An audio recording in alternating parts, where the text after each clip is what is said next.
You know that feeling when payday hits and for about 6 hours you feel like maybe you're finally getting your life together, and then rent clears, your car payment clears. The credit card balance you swore you'd pay down is still sitting there like a judge in a black robe. Groceries cost way more than you expected. Your retirement account is basically a decorative item, and every time somebody says, you should be investing for the future, you're like, with what exactly? My personality? If you've ever looked at your bank account, looked at your age, and thought, okay, cool, so retirement is obviously for other people, then yeah, this video is for you. My name is Dave, and I spend way too much time thinking about how to retire in 7 years, even if you're starting with zero. If you're someone who feels like retirement is impossible because you're starting from zero, make sure to hit the subscribe button and give this video a thumbs up if this helps you out.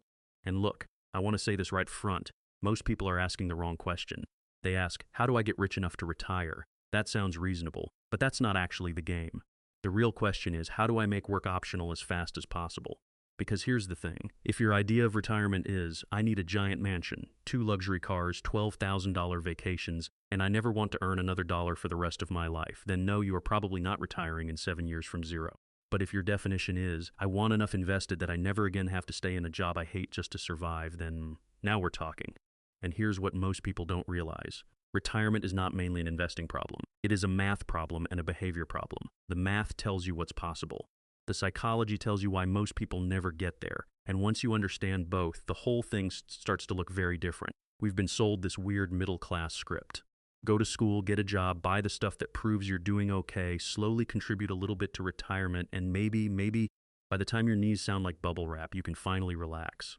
That is the default script, and it's incredibly convenient for everybody except you, because the default script keeps you consuming, it keeps you financing, it keeps you upgrading, and it keeps you too financially fragile to walk away.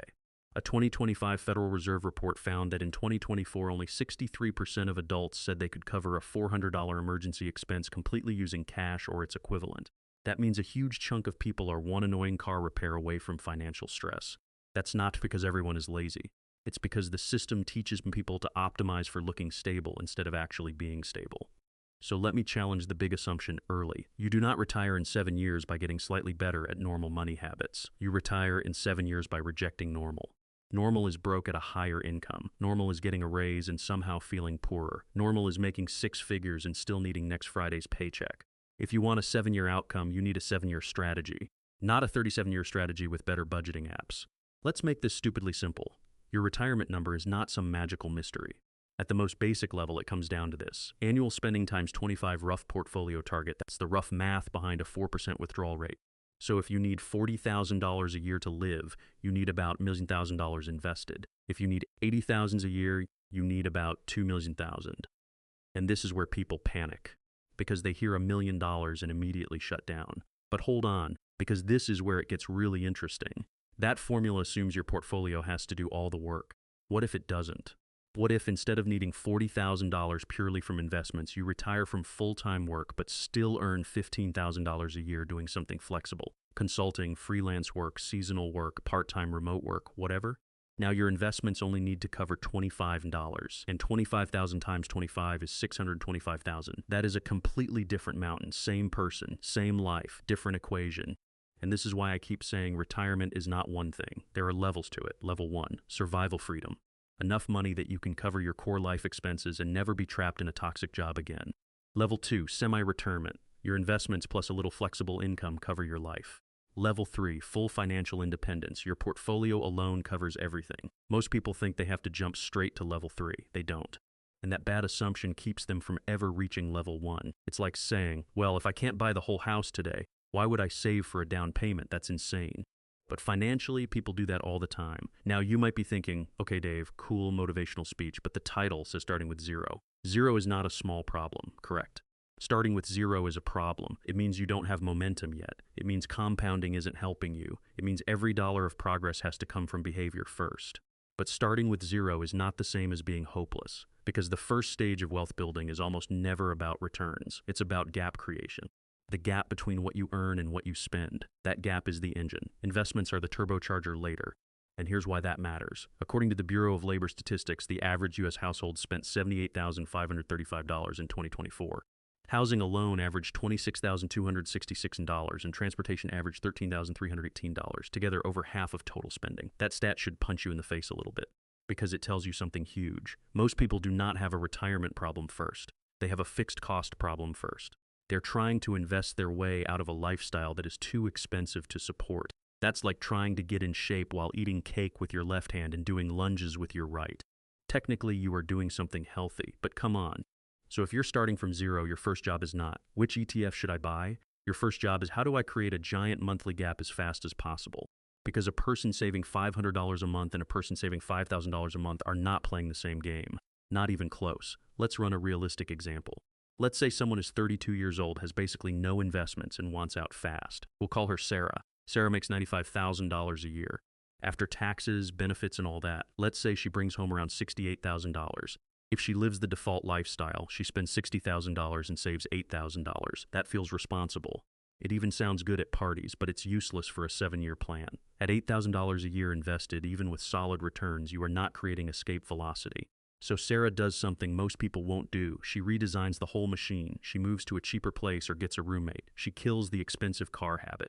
She stops treating every stressful week as a reason to buy herself a reward. She negotiates harder at work. She adds freelance income 1 or 2 nights a week. Now, instead of bringing home $68,000, she's bringing home $90,000 total. And instead of spending $60,000, she's spending $35,000. Now, she has a $55,000 annual investing gap. That changes everything. If she invests $55,000 a year for 7 years, the result is dramatically different than saving $8,000. And if she can get that up to around $70,000 a year, the math gets wild. At roughly 8% annual growth, investing $70,000 per year for 7 years gets you to around $625,000. And remember what we said earlier? At a 4% withdrawal rate, $625,000 can support about $25,000 a year. Add even $10,000 a year of flexible part-time income, and suddenly you've covered a $35,000 lifestyle. That is not fake guru nonsense. That is math. Now, is that easy? No. Is it average? Also no. Is it possible? Absolutely, but only if you stop trying to do it with average habits. This is one of the biggest eye-openers in personal finance. People obsess over return. They want the perfect stock, the perfect crypto, the perfect side hustle, the perfect market timing, and look, returns matter. But early on, your savings rate matters more.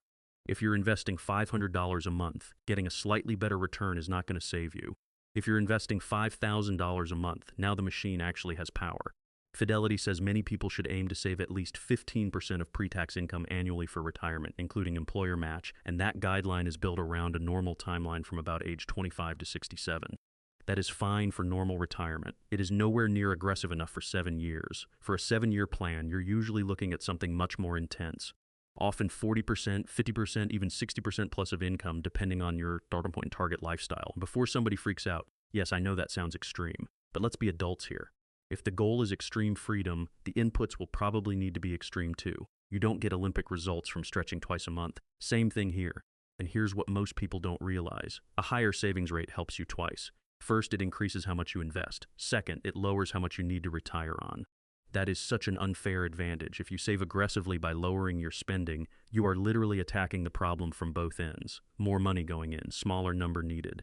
That's why this works. Now let's talk about the part that no spreadsheet can fix by itself, because money is emotional, always, even when people pretend it's not. 1. Lifestyle creep. This is the silent killer. You get a raise, you feel like you earned a nicer apartment, a better car, more takeout, better flights, random subscriptions you forgot you even have. And now the raise that could have bought freedom bought overhead instead.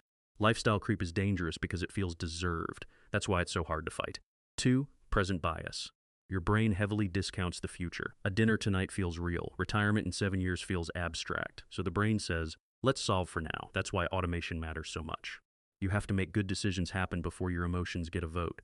3. Status signaling. A lot of spending is social. People don't buy things only for utility. They buy identity. They buy proof. They buy something that says, I'm doing okay. But wealth is quiet. Payments are loud. A finance lifestyle can look rich for years while being financially weak underneath. 4. Learned helplessness. This one is brutal. A lot of people have been behind for so long that they stop believing meaningful progress is possible. So they stop running the numbers. They stop trying. They tell themselves retirement is impossible anyway, so why not just live for today? And look, I get it, but that mindset is financially deadly. Because if you believe the game is unwinnable, you never make the moves that would prove otherwise. If you want to retire in 7 years from zero, there are really only 3 giant levers, not 42. 3. Lever 1, lower fixed costs. This is your housing, transportation, insurance, and taxes. These are the big rocks.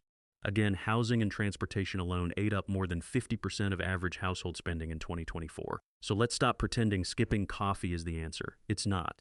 A $6 coffee habit matters way less than a $700 too expensive car payment, way less than being overhoused, way less than financing your ego in the driveway. If you want fast freedom, attack fixed costs first. Lever 2, increase income. A lot of people try to retire early using only deprivation. That usually fails because there's a limit to how far you can cut. But income has more upside. Negotiate, switch jobs, build a high-value skill, consult, freelance, sell a service, pick up seasonal work. Create an income stack. Even an extra $1,000 a month is $12,000 a year. That's not side money. That's a serious freedom accelerator. Lever 3, invest efficiently. Once the gap exists, you need to direct it somewhere useful. Use tax-advantaged accounts first when possible. The IRS says the 2026 employee contribution limit for 401n, 403, and most 457 plans is $24,500, and the IRA contribution limit is $7,500. That matters because taxes are friction. And in a 7-year sprint, you cannot afford unnecessary friction. At minimum, capture the employer match.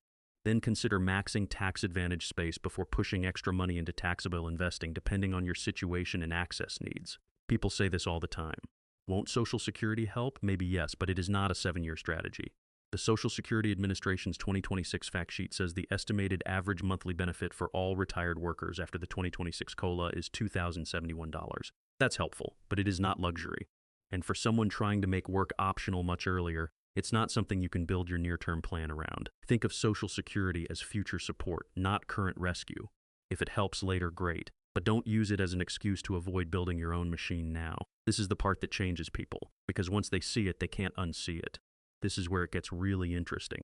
A lot of people do not actually want retirement. They want relief. They want autonomy.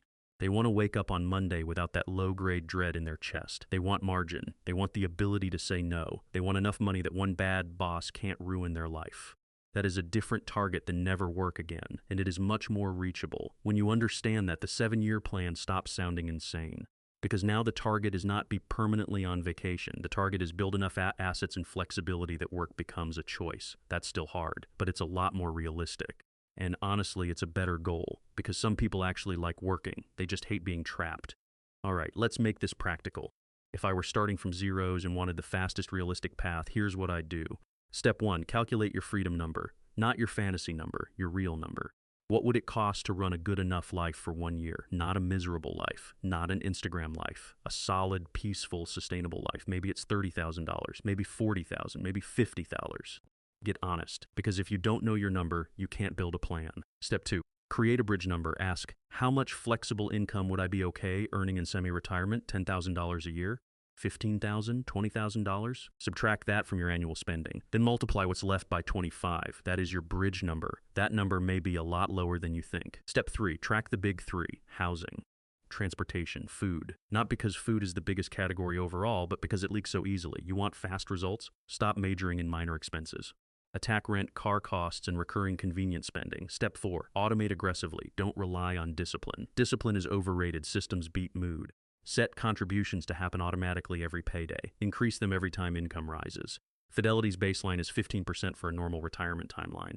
For a 7-year sprint, you may need far more than that. Step 5, build a bigger income engine. The fastest plans usually have income growth in them. Raise your hourly value. Change jobs if needed. Add one serious side income stream. You do not need 10 hustle bros screaming in your ear. You need 1 or 2 meaningful income upgrades. Step 6, protect against fragility. Remember that 63% stat on covering a $400 emergency? You don't want to be building a freedom plan on top of chaos. Get a starter emergency fund. Stabilize cash flow. High savings without resilience can collapse the first time life gets annoying. Step 7, decide what retired actually means for you. This matters so much. Will you fully stop working? Will you do part-time consulting? Will you move to a lower-cost place? Will you keep healthcare through part-time work? A vague dream creates vague action. A specific exit plan creates focused action. I don't make enough fair objection. If income is very low, a full 7-year retirement may not be realistic, but a 7-year escape plan still might be. Maybe the goal is not full retirement in year 7. Maybe it's reaching enough capital and lower expenses to downshift dramatically. That still changes your life. I have kids. That makes the math harder, no question. But harder is not the same as impossible. It just means the levers may look different. Housing, school district choices, childcare strategy, one parent's work flexibility, relocation, or building income instead of cutting everything. What if the market crashes? Then your plan should include flexibility. Don't build a plan that only works if everything goes perfectly. Have cash reserves. Have optional income. Have spending you can trim. A rigid plan breaks. A flexible plan survives. This sounds too extreme. Look, staying broke for 30 more years is also extreme. People only call aggressive saving extreme because normal debt-fueled consumption has been socially normalized. That doesn't make it smart. Let me tell you what I think this is really about. It's not about yachts. It's not about posting retired at 34 online like you discovered fire. It's about dignity. It's about buying back your time before life burns through most of it. It's about not needing permission from a spreadsheet, a boss, or an economy that does not care about you. And yeah, I get frustrated when I see people waste years on financial habits that are obviously not working. Because the cost is not just money. The cost is life. The cost is years spent tired, stressed, and convinced nothing can change. Meanwhile, Vanguard says the average participant account balance in its defined contribution plans was $148,153 at year-end 2024. That number is a reminder of two things. First, a lot of people are behind. Second, progress compounds once you finally get serious. No one wakes up with momentum. They build it. One brutal budget decision, one raise negotiation. One car they didn't upgrade, one automatic contribution, 1 year stacked on another. That's how this happens. Not magically, mechanically. So if you're starting with $0, here's the message. You do not need perfect timing. You do not need a secret stock pick. You do not need to be born rich. What you need is honesty. Honesty about what your life costs. Honesty about what you actually want. And honesty about the fact that a 7-year result will require very unaverage behavior. But if you're willing to do that, if you're willing to cut the expensive nonsense, grow your income, automate investing, and define retirement as freedom instead of fantasy, then yeah, you may be way closer than you think. Not because it's easy, but because most people never even try to play the right game, and now you can. If this helped you, hit subscribe, give this video a thumbs up, and in the comments tell me one thing you could cut, earn, or automate this month that would move you closer to your freedom number. Because the first step to retiring in 7 years is acting like it's actually possible.